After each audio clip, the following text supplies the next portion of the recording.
Hare Krishna, Krishna Krishna, Hare Hare, Hare Rama, Rama Rama, Hare Hare.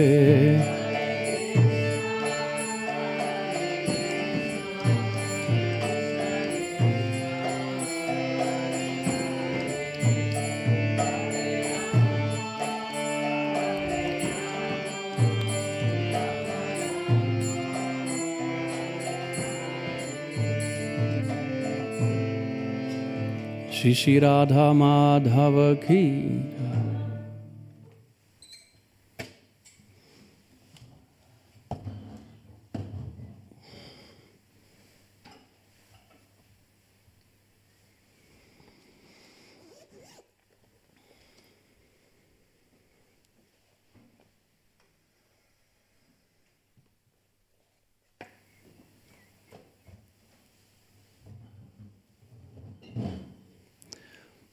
Could you kindly take this away? Yeah, thank you. Oh, okay, no problem, I do.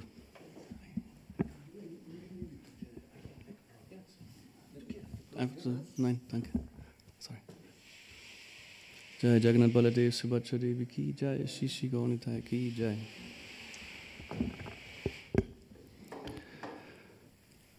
Om Namo Bhagavate Vasudevaya. Om Namo Bhagavate Vasudevaya. Om Namo Bhagavate Vasudevaya.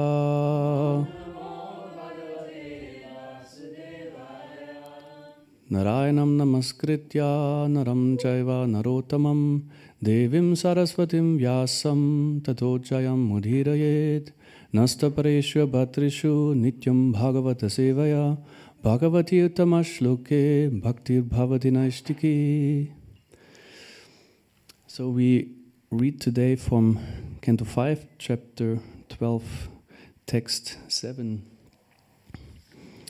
word by word. Shochan. No, actually it's 7. I'm prepared for 7. Wait. Yeah.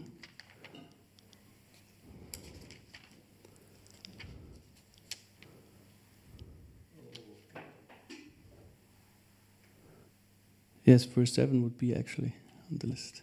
Then I just chanted.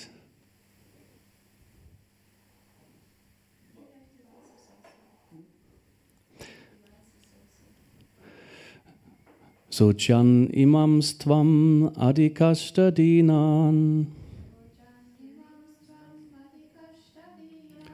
Vishtya nikrinan niranugrahosi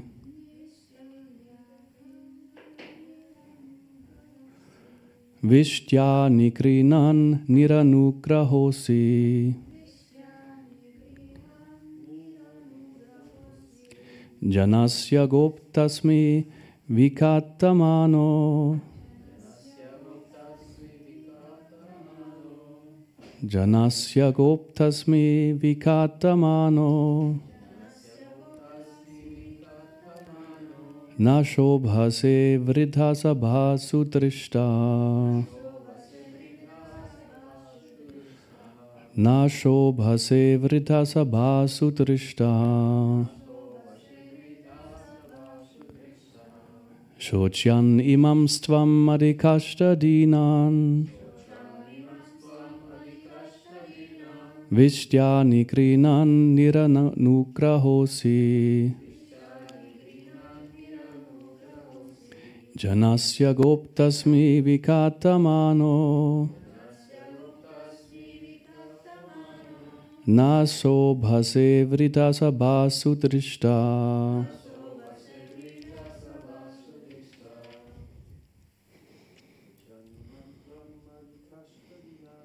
Shocham imam stvam adikashtadinan Vishtya nikrinan niranugrahosi. Janasya goptasmi vikatamano. Nashobhase vrita sabha sutrishta.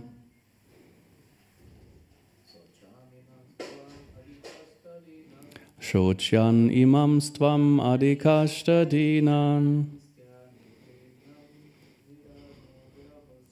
Vishtya nikrinan niranugrahosi. Janasya goptasmi vikatamano. Nashobhase vrita sabha sutrishta. Vaishnavis?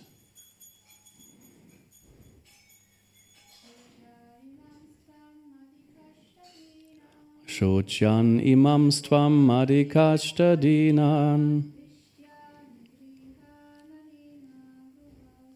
Vishtya nikrinan yadanugrahosi.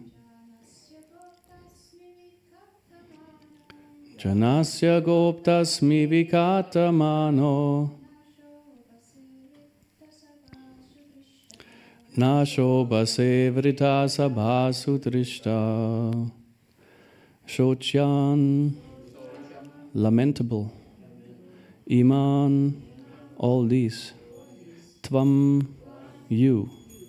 Adikashtadinan, poor persons suffering more pain because of their poverty-stricken position. Vishtya, by force. Nikrinan, ceasing. Niranugraha, asi, you have no mercy in your heart. Janasya, of the people in general. Gopta asmi, I am the protector. King, yeah. Vikatamanaha, bragging. No shobhase, na shobhase. You do not look very good. Vrita sabhasu, in the society of learned persons. Drishtaha, simply impudent. Translation purport by His Divine Grace, Srila Prabhupada Ki Jai. It is a fact, however, that these innocent people carrying your palanquin without payment are certainly suffering due to this injustice. Their condition is very lamentable because you have forcibly engaged them in carrying your palanquin. This proves that you are cruel and unkind, yet due to false prestige, you were thinking that you were protecting the citizens. This is ludicrous. You were such a fool that you could not have been adored as a great man in an assembly of persons advanced in knowledge. So is it correct? Did you have this verse yesterday already? Yeah. So maybe I can give you some new parts because I'm really prepared for this verse. Maybe there was something wrong with the planning, but on my schedule it's definitely 7.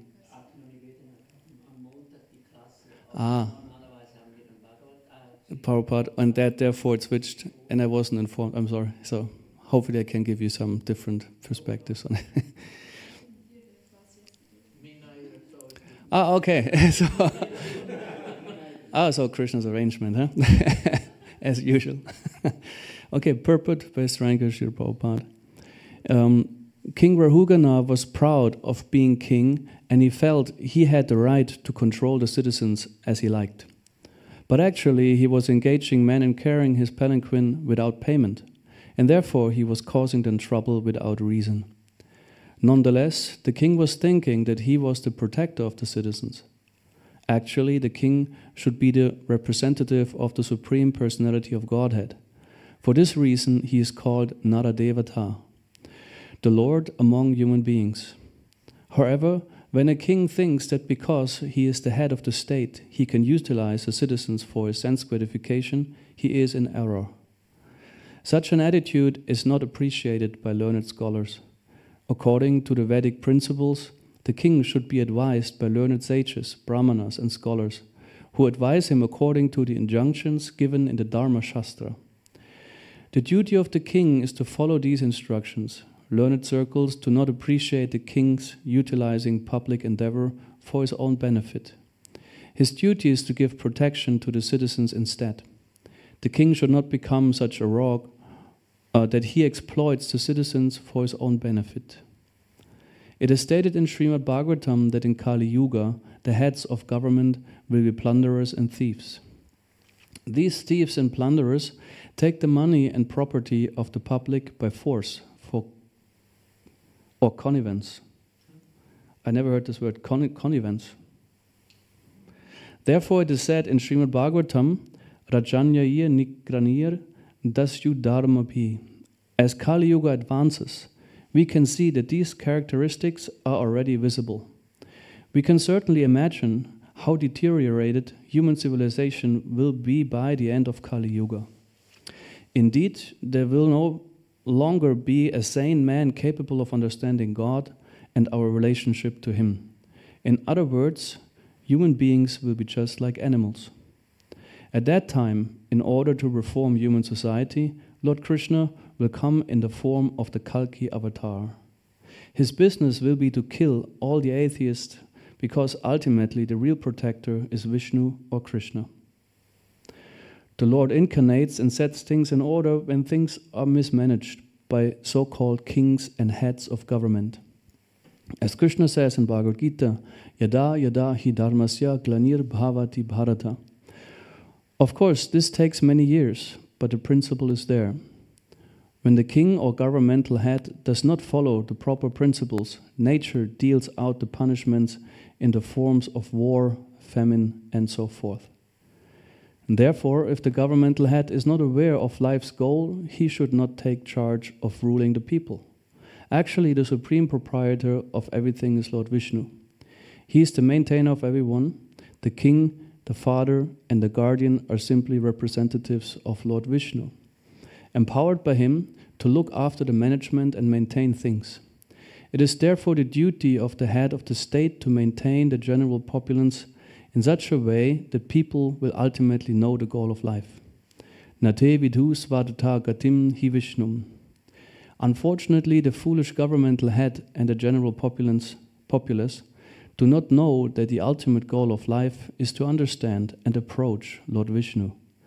Without this knowledge, everyone is in ignorance, and all society is crowded with cheaters and cheated. Om Ajnanatimirandasya Gnanjana Shalakaya Chakshuram Militam Yena Tasmai Shri Gurave Namaha Shri Chaitanya Manobishtam Stapitam Yena Bhutale Svayam Rupagramayam Dadati Svaparantikam Jai Shri Krishna Chaitanya Prabhu Nityananda Shri Advaita Gadadhar Shiva Sadi Gaura Bhakta Hare Krishna, Krishna Krishna, Hare Hare, Hare Rama, Rama Rama, Hare Hare.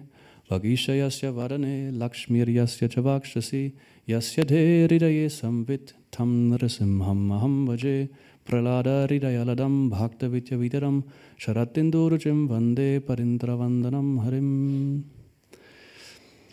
Verse once more. It is a fact, however, that these innocent people carrying your palanquin without payment are certainly suffering due to this injustice. Their condition is very lamentable because you have forcibly engaged them in carrying your palanquin. This proves that you are a cruel and unkind, yet due to false prestige, you were thinking that you were protecting the citizens. This is ludicrous.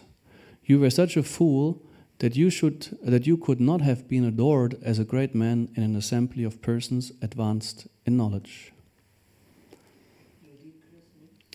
Ludicrous is like ridiculous. I found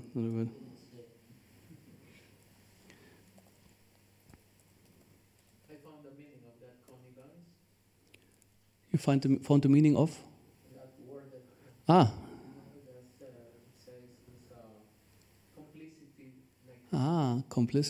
complicity. Okay, yeah. Thank you.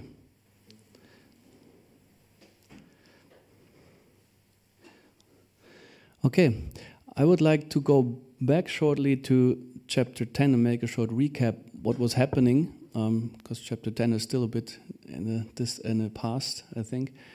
So Jada Bharat was in the position that the same thing happened to him. You know, the King Rahugana was on its way, and with his carriers in a palanquin. You know, palanquin, everyone knows what it is, right? Yeah. It wasn't just common in India, also in Europe. It was a common thing that the kings were carried around like that. And it requires strong men, actually, because it's quite heavy duty work. So somehow or other, one of the carriers were not available or fell sick or whatever. So, and they needed someone new. So when they saw Jada Bharat, they thought, okay, he's very strong built. He could be useful for that service. And as they did with the others, they didn't ask him, would you kindly, they didn't employ him.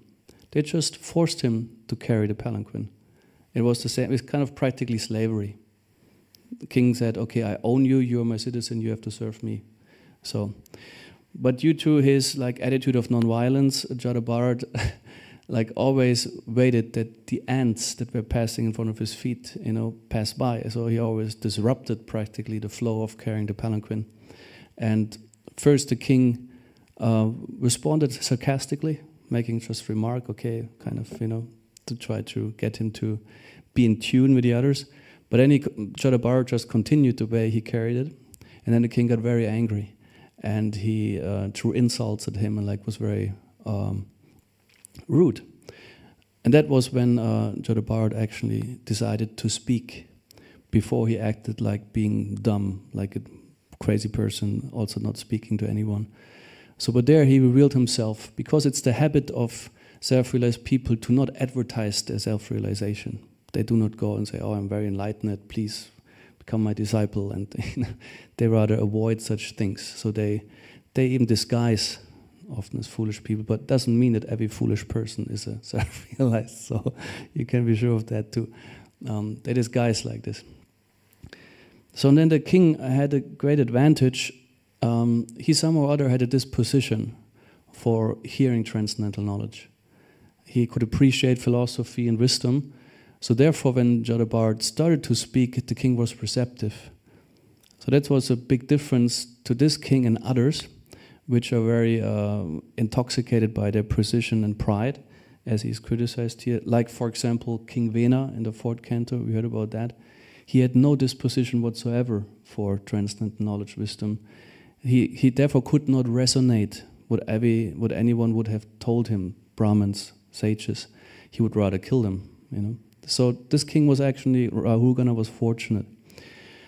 And I would like to point to what Krishna says in the Bhagavad Gita when he speaks about the austerities of speech.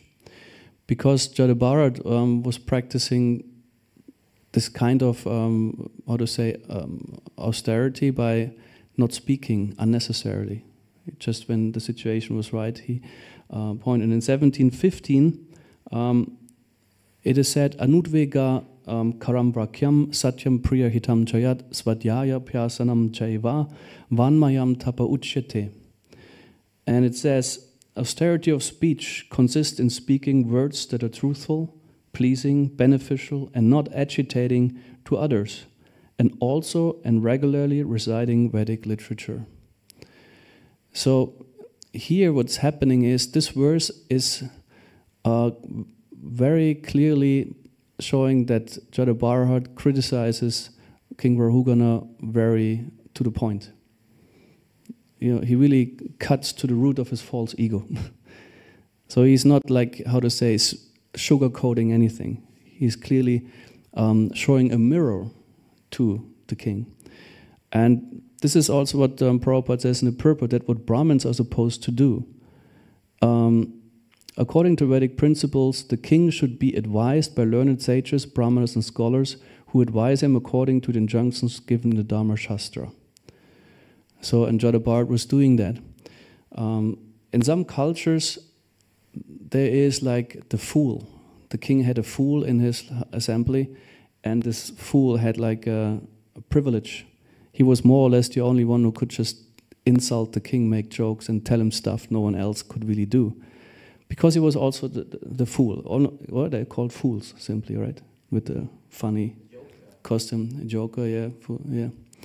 And because someone had to put a mirror also to the powerful people, remind them of their, for example, mortality, remind them of the limits of power. Because people in power, doesn't even matter of man or woman, power corrupts the mind, the ego potentially, you know, and then people get very self-glorious and like think they're above everything else and they can own and like exploit everything, like it's pointed here in the verse. So in Vedic culture, this is more the task of the Brahmins. They're supposed to be truthful. So in here, austerity of speech says truthful is one item, but it is complemented by the others, pleasing, beneficial, and not agitating to others. And Srila Prabhupada explains not agitating means one should not go and instruct people who are not willing to be instructed, in terms of if they don't accept you in the role of a teacher or a guru, so they should not be instructed. So here the thing was, King Rahugana was actually inquiring from Jadabharat, so this was there was no point of agitating speech in that sense. Although Jadabharat speaks clearly and cutting the false ego of the king. And also Srila Prabhupada in the purport to Bhagavad Gita 10:4-5, he defines the truthfulness. Satyam, truthfulness, means the facts should be presented as they are for the benefit of others. Facts should not be misrepresented. According to social conventions, it is said that one can speak the truth only when it is palatable to others. But that is not truthfulness. The truth should be spoken in a straightforward way so that others will understand actually what the facts are. If a man is a thief, and if people are warned that he is a thief, that is truth. At the same time, if you type in the Vani quotes, for example, truthful speech, many quotes come up where Srila Prabhupada always, in the same sentence, points out how it's supposed to be palatable as well. We preach as much as possible. I was contemplating a bit on what could it mean that's the pleasing part. Of course, pleasing could be it's eloquent. It's the words are chosen very nicely, you know, and like therefore it's pleasure to hear, or it's like how to say the argument is like put up in a good didactical way or whatever, you know. But I think also it's pleasing. We all had this experience when we recognize and acknowledge something as true, even if it's painful. It's pleasant to be connected with the truth. You had this experience, right? Everyone has. So, because what we are required to be also is lovers of truth, so to speak. We always talk about the absolute truth and Vedic knowledge, and truth might not always be easy. Sometimes it might be painful, like because illusions that we have, or delusions, when they are cut, it pains, it's painful. But at the end, we are pleased if we are like in the truth, because what we don't realize often is that while we are in certain illusions or delusions, we actually suffer. But we're not so much aware of it. But if you're in truth, if you're like in the truth of who you are, of life, then you can, how to say, approach life much differently in a how to say, accepting and harmonious way as well. So these austerities of speech are important for everyone practically in this movement. Srila Prabhupada also, of course, encouraged devotees to become Brahminical, and the duty of Brahminical people is one duty is to speak the truth. And therefore, they need to be independent. It's also an important thing that Jadabharat, for example, he had no dependence to the king. There was no financial dependence, no other dependence whatsoever, status. He had, at the end, he told him clearly, listen, he did something very cool, I would say, like this. He used the arguments of the king and then put him in perspective to Vedic knowledge. The king accused him of all kinds of stuff. For example, yeah, what are you are you even dead, although you're alive in the body? And then he took that and said, actually, yes, he made the analogy with the soul and matter, how matter is dead and the soul is alive. And then he actually used all the insults the king gave to teach him philosophy. So this is, I find, very eloquent, pleasing, perhaps, that he actually empathically, with the empathetic to the king, used this kind of communication style, and he didn't have any concerns. Why? He was interested only in speaking the truth, and he told him, "I'm a self-realized person. I don't have any business with this body," and therefore he could just be free to tell whatever he needed to tell. For example, we hear that Bhishma Dev in the Mahabharata, at some point he shows regret because he said, he has like something, alas, and then I don't have the exact wording, but when he at the end still stood at the side of Duryodhana in the battle of Kurukshetra, he said, yeah, due to this kind of dependence to the position and money and so on, I have now been forced to fight for this guy, practically. Whereas another person, Vidura, he also dared to be very truthful, particularly to his brother Dhritarashtra. And special about Vidura is, of course, yeah, his birth as a Shudra, although Vyasadeva is the father, because we know the queen sent the maidservant, and so Vidura was born from that, which shows like actually the nature of the mother determines rather what you are according to Vedic understanding. But he came back at some point from being instructed by the sage Maitreya. So his Shudra status in a way didn't matter anymore because he had absorbed and realized transcendental knowledge. So this external status at some point doesn't matter anymore if there is transcendental knowledge.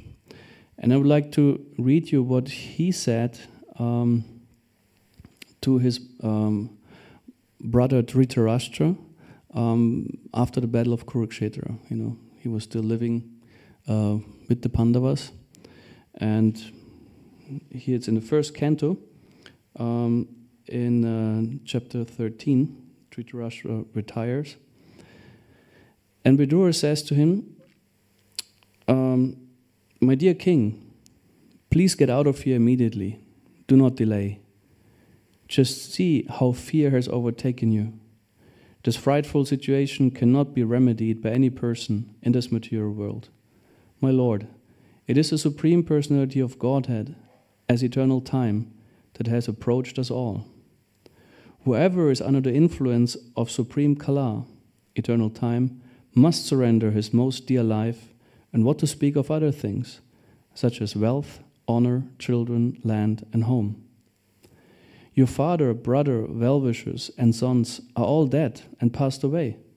You yourself have expended a major portion of your life. Your body is now overtaken by invalidity, and you are living in the home of another. You have been blind from your very birth, and recently you have become hard of hearing. Your memory is shortened, and your intelligence is disturbed. Your teeth are loose, your liver is defective, and you are coughing up mucus.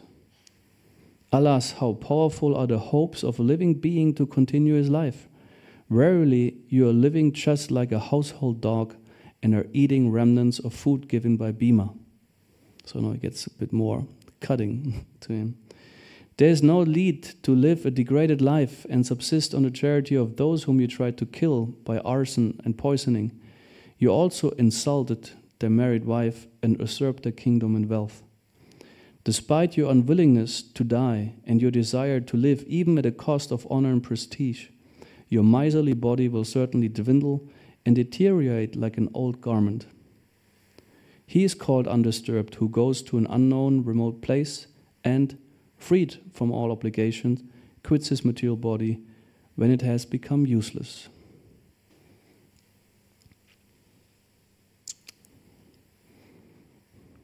Truthful words. Necessary words.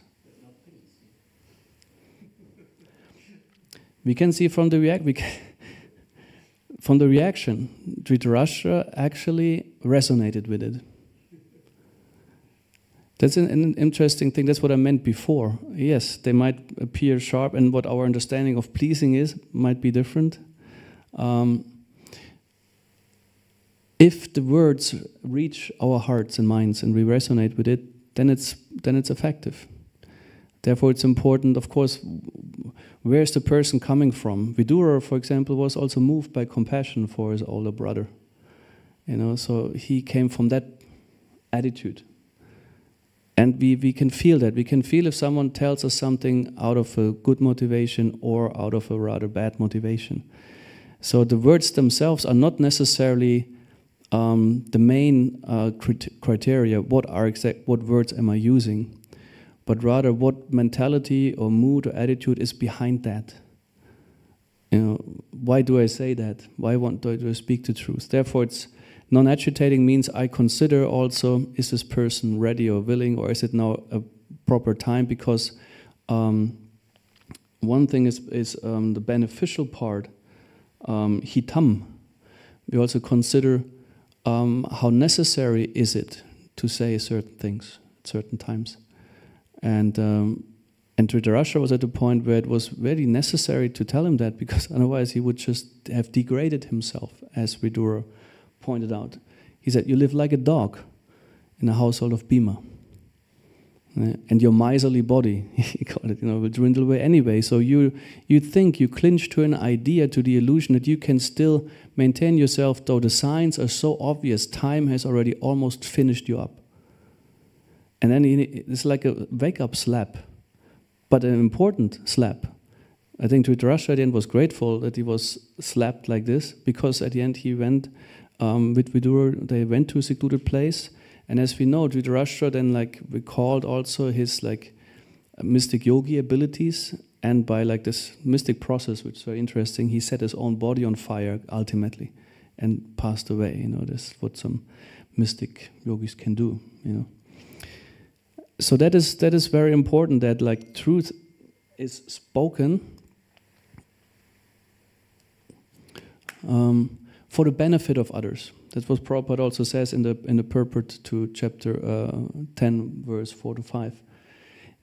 Beneficial for others. It's some consideration we can have. Is this beneficial for the other person to tell it? Because sometimes I think I just want to be right or feel righteous or superior, and then I tell others things, or I complain about the so-called non-devotees and karmis and people and the world per se. But is it beneficial? Is it necessary to do that? Even if you speak something that is true. So there are a few considerations in there, and here Jada Bharat also points out something important, namely the king, by engaging the servants he had, the slaves practically, without payment, like slaves, he caused them a lot of trouble. He made them suffer. And he didn't see it. Interesting, in his mind, in the king's mind, as it is here said, he felt himself to be the protector of the people. And that's called cognitive dissonance, right? We do something, we hurt others, but we think I'm a great benefactor to them. So that's something that's conditioned soul. We have that. We have our self-image is very different from what we actually do, and maybe what we are perceived as. So Jada Bharat points it out. This is ludicrous, he said. This is ridiculous. And the king actually, in the later verses, you will see back then already, he came down from his palanquin before already when Jada Bharat first spoke, and appreciated what Jada Bharat was saying, and invited him to speak more. And then it became inquisitive even. Because what also happens is, if people in power in particular, because here it's about kings, they tend to be intoxicated by their position. If you're very powerful, even if you're like nowadays also a politician in a government, the power structure might have changed. We don't have monarchy. We have democracy in most places.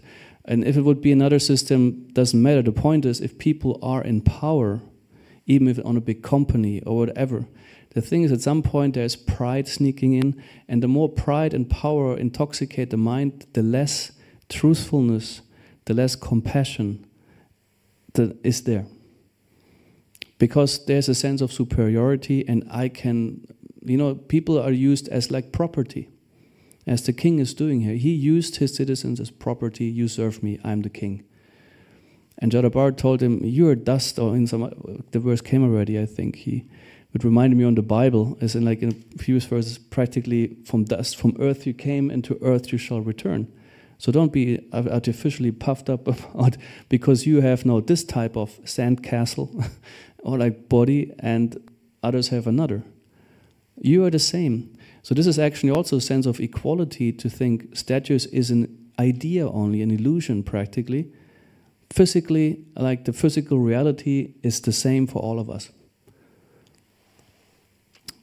Our body consists of the same elements, the same dynamics, the same functions, subtle body, gross body, birth, then gradually we grow older to old age, disease, and death. So no statues or no position protects you from that in the world. The only remedy, as we know, is like awaken your transcendental consciousness and become qualified to leave this conditioned state of existence, no matter if you're a king or a servant. So therefore it is advised also, let's say in a modern government, because here like in the purport also it's a lot about leaders in a society, and how they become, due to the lack of guidance and knowledge, enemies of the people. It would do well if they consciously actually surround themselves also with people who are in the opposition. Also the idea in democracy is actually you have always in the parliament and stuff, you have like a ruling party and an opposition, and it's supposed to also to avoid totalitarian or like absolutism in politics. One opinion, that's all. It should not be questioned, like the king's rule, for example. I'm absolutely right, and therefore whoever questions me is wrong and got to be punished, maybe even up to death. So that's what happens when totalitarian structures are being manifest, and they can also be hidden. Also in a so-called democracy, there might be people who actually act totalitarian in their views and opinions. We see that nowadays, or different leaders, even if they consider themselves liberal and stuff. But if the opinion is like this, that we are completely right, and whoever is not agreeing is either totally right-wing or like then the other, whatever label you might give to a person. So then you're a totalitarian. You think, I'm right, I'm superior, everyone else should surrender to my point of view. That's a disease of conditioned souls as we have, and that's a problem. Also in spiritual circles, in religious institutions, same issue. Because the institution itself doesn't protect the soul from being a conditioned soul. There has to be a process. We can look at, of course, like a lot of history that is also public is about the church. Because also Europe is, of course, mainly also formed and shaped in history by the church. And absolutism, totalitarian viewpoints, many people have been killed, persecuted because of beliefs, because the one truth is just with one institution. But also ISKCON itself has a history. We are also an institution that is young, and like there were some dark chapters already after Prabhupada left. And I want to mention, since it is about a king here, and I want to put it a bit also in a contemporary context, because yeah, it's like we have here in the scriptures examples and stories from way in the past, but let's also look in the present, how it is reflected there. There's also a new documentary out, Krishna's Guru's Karma Murder. It's a rather new documentary about what happened in the 1 or almost 2 decades after Prabhupada's disappearance in New Vrindavan, West Virginia, under Kirtanananda, one of the first disciples of Srila Prabhupada. Jagannath Baladev Subhadra Devi ki jai, Shri Gaur Nitai ki jai. So also there, based on this particular leader, Keith Ham was his legal name, and also no one refers to him anymore as Kirtananda Swami because this title is completely underserved. He was a totalitarian leader, and at some point also, of course it was the tradition, we see Prabhupada also being carried with a palanquin at times in India and stuff, but mainly due to his being sick. Was my understanding, at least when he couldn't, walk around himself anymore. I didn't see any example where Prabhupada just felt like you should carry me on a palanquin. But Kirtananda was like having this habit also, some people being carried around on a palanquin, and there was even songs praising King Kirtananda, and he was sometimes seen. There are some pictures where he has the crown and he has scepter, and he made the same thing practically. He considered people, particularly also the women, property that he can use freely for purpose. Also children, it's like a very dark chapter of ISKCON. But there also what was lacking, there were a few who questioned him and pointed out some stuff. Hey, you're a cheater, that's wrong. And 2 people got killed. 2 murder cases. Right? And at the end, like also Kirtananda got tried, and finally at some long periods of convicted. So because the lack of people who hold like also, this type of totalitarian leaders in check also enables them more or less. It takes courage. Of course, it's risk. Some people even risk their lives also nowadays, maybe journalists, maybe other people who are the so-called whistleblowers in situations. For the truth, to be willing to risk your life. And that's a big thing. It's a very big thing. To be that truthful, to be that much committed to know this is right. Pointing out abuse. Like here, he said, you abuse these people, you exploit them, you treat them like slaves. It's also physical abuse. Imagine carry a palanquin for over whatever, how many miles and kilometers, like heavy work, like, and for what? For the vanity of one person. And also that was on the farm back then. Also, it was also about like abuse of children, abuse of people, exploitation of women, and so many stuff. And so, it's the duty of just anyone who has some truthfulness, or Brahmins particularly, to show the mirror to people and point out like what is wrong and demand consequences. The Brahmins, they were powerful enough back at the time. When King Vena was not listening, he didn't resonate to anything, and they at the end killed him with mantras. They killed him with mantras. They said high-pitching sounds of hum. They somehow used it, and King Vena died from that. So the Brahmins went even that far at some point to kill an enemy of the people like this. So, but of course we cannot do that, but definitely one has to be independently thoughtful, that what Prabhupada wanted, and not blindly follow people who then actually obviously misbehave and exploit position of power, abuse of power. So hopefully also there was a lot of learning also in ISKCON. I mean, of course there was reform since then a lot, and but still the tendency is there in human beings. It can come up again. It has to be, approached whenever it shows, because it's something in the modes of nature that makes conditioned souls tend to, Prabhupada uses old English, lord it over material nature. This is deeply ingrained in the false ego. So, so what in modern times, what is said, what we do well doing, is inviting others to give us feedback. Means if I'm particularly in a position of leadership, whatever level of leadership this may be, might be a rather comparatively low level of leadership or high level of leadership, it would be good to invite people tell me critically what they think, honestly, instead of like surround oneself with yes men and yes women. Yes, yes, you're good, everything very nice, yes, you do great. Because it's one thing, fault finding we don't want to do. In terms of just looking for it, try to find it so that you can kind of engage in kind of make this person small or little. But faults that present themselves very obviously, which are even like, how to say it, as here, doing harm to others, it has to be addressed.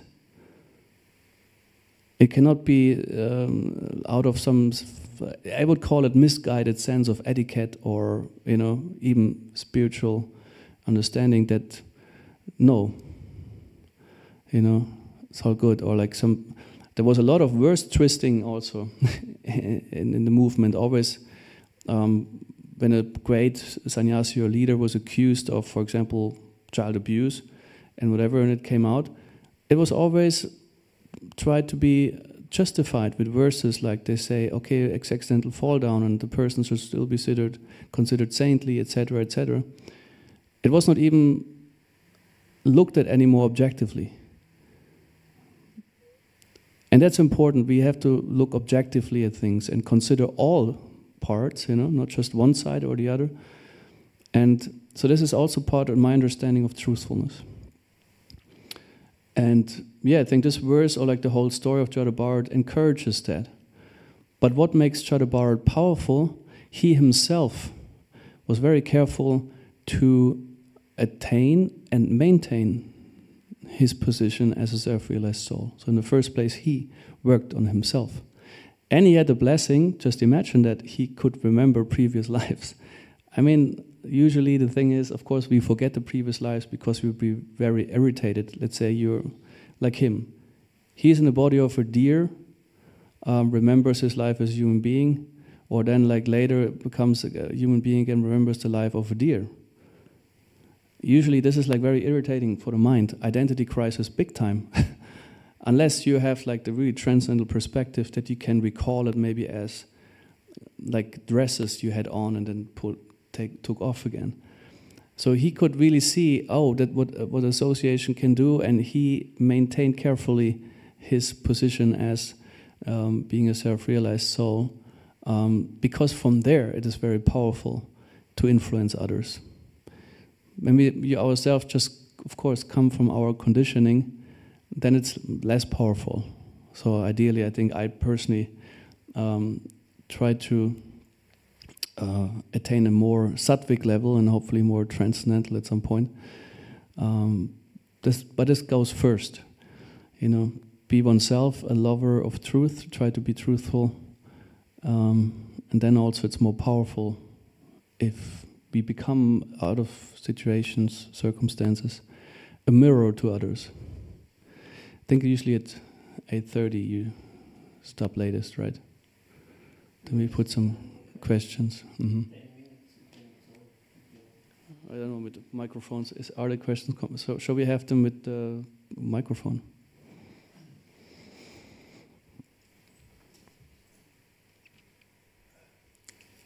Thank you so much for the lecture. I'd like to ask, Oh, yes, yeah. I hope I will put my question properly. You was mentioning like objectiveness, if somebody can be objective. So now I connected, if, for example, an insignificant person takes right to punish others and to be cruel, and it's simultaneously not able to be objective.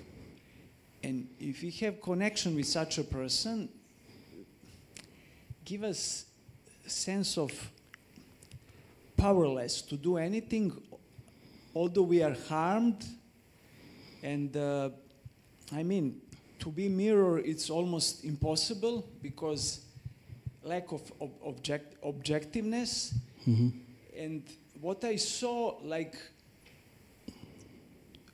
the person can take the right to be cruel and to punish you verbally or any way, and then it's not even able to see it.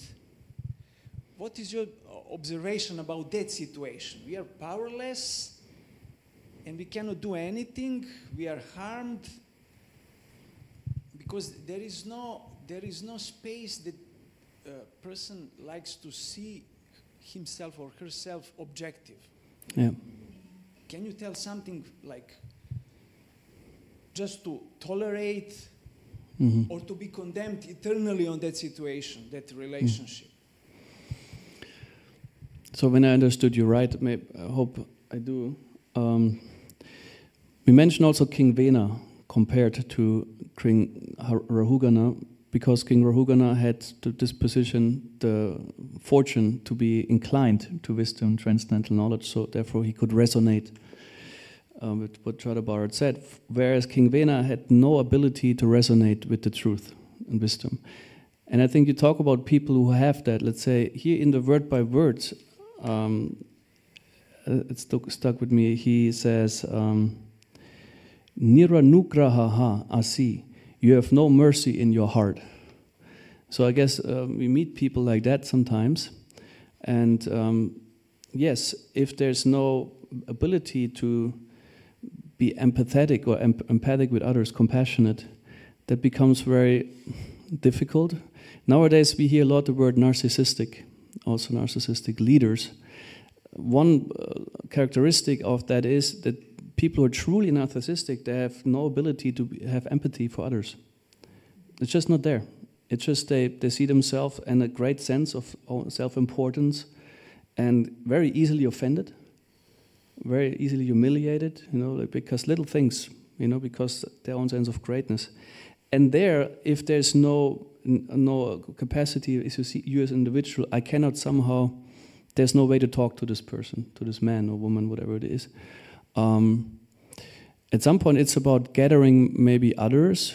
If you can get out of a situation, at some point, kind of make a change, so to speak, because it's also compared beating a dead horse. So what's the point? Chadabharat also said that, even if you would punish me, but it came from, of course, perspective of I don't care about your body. You can punish me. It's like, I'm not concerned about that. But if it's even a serious abuse, because there are definitions of that, we could also think of it legally, depending what's happening. So I just have, of course, when you say that, I have my fantasies what it could be. At some point, it might be to also take legal steps. Toward a person, if it's serious abuse, it might be emotional abuse, physical abuse, and whatever abuse it is, or like.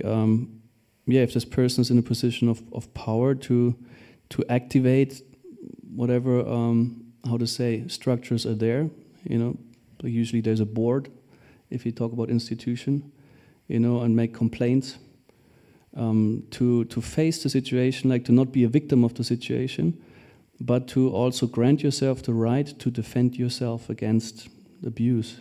Because often it's also a mentality that people think, I have to endure, I have to suffer, maybe out of some sense of tolerance as it is given in scripture.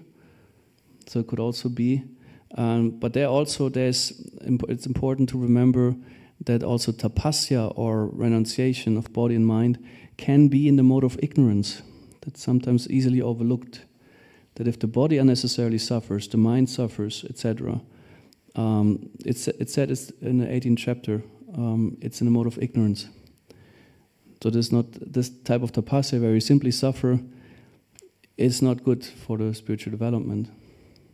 I don't know if this somehow approaches or answers your question. Also, sometimes I'm thinking why the persons, myself also, why we take the position that we have to punish others or to show that we are unsatisfied in the way of punishing. What is the root for that? Why we are consisting? Why we are thinking that to continue like that it's right?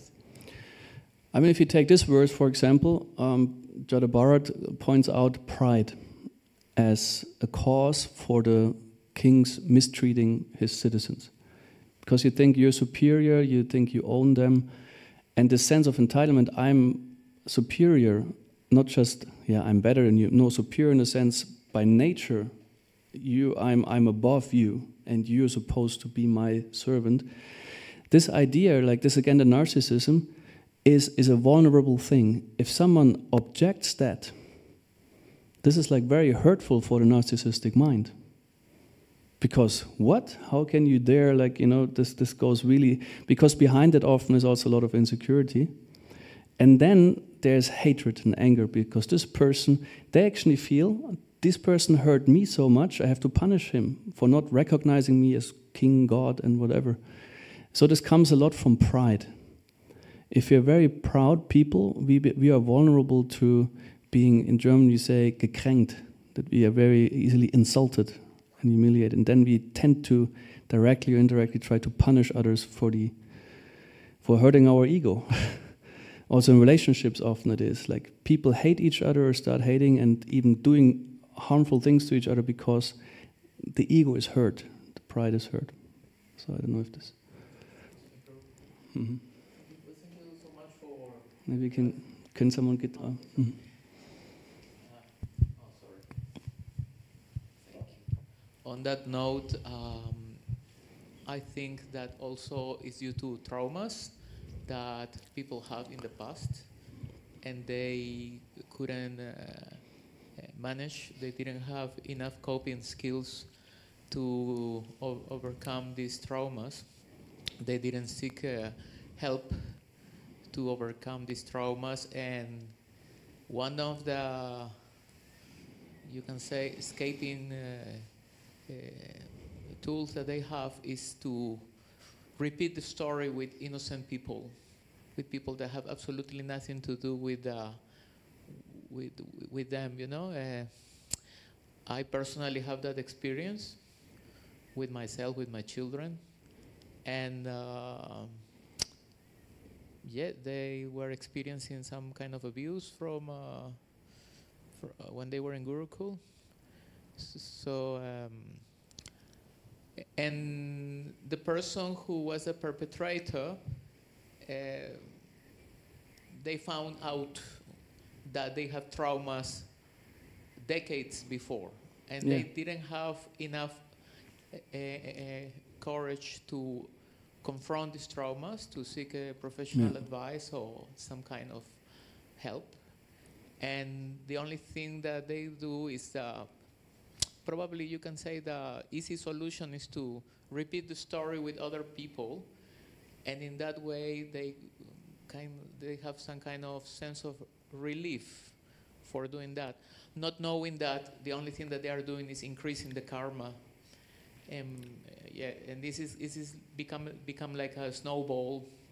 Yeah. And no, it's not end for that, you know. So I think that traumas are also some kind of the cause of this, because you ask, no, why these people act in that way, isn't it? So I think the traumas are very important. Some way or other, we all have some traumas, mild, medium, or big traumas. So it's up to us to, I think, to deal with them and not just increase our karma with people that have nothing to do with that, you know. It's my personal opinion, sorry. Yeah, thank you. I mean, of course, this is definitely a factor, and there's transgenerational, of course, karmic, and usually people who, in whatever way they abuse, they usually, like, it's very likely they have themselves a history of abuse. So what is an important thing for the moment to protect people from further abuse, to first of all have an awareness of when something is going on and address that like right away. So because often what happens in institutions, like can be any institution, that these things are not addressed or like kind of even ignored, or like how to say, or no, I don't find the word, like overlooked. Yeah, look. Yes. So it is therefore relevant, like to have like how to say, an open mind always for truth and facts, and acknowledge them even if they're unpleasant. You need to have a mind. So this, if the attitude is there like this, and not have like this absolutism, going on. So I think we got to stop here, time-wise. Thank you very much. Grantot Srimad Bhagavatam ki jai, Srila Prabhupada ki jai. His great Keshava Madhava Prabhu ki jai.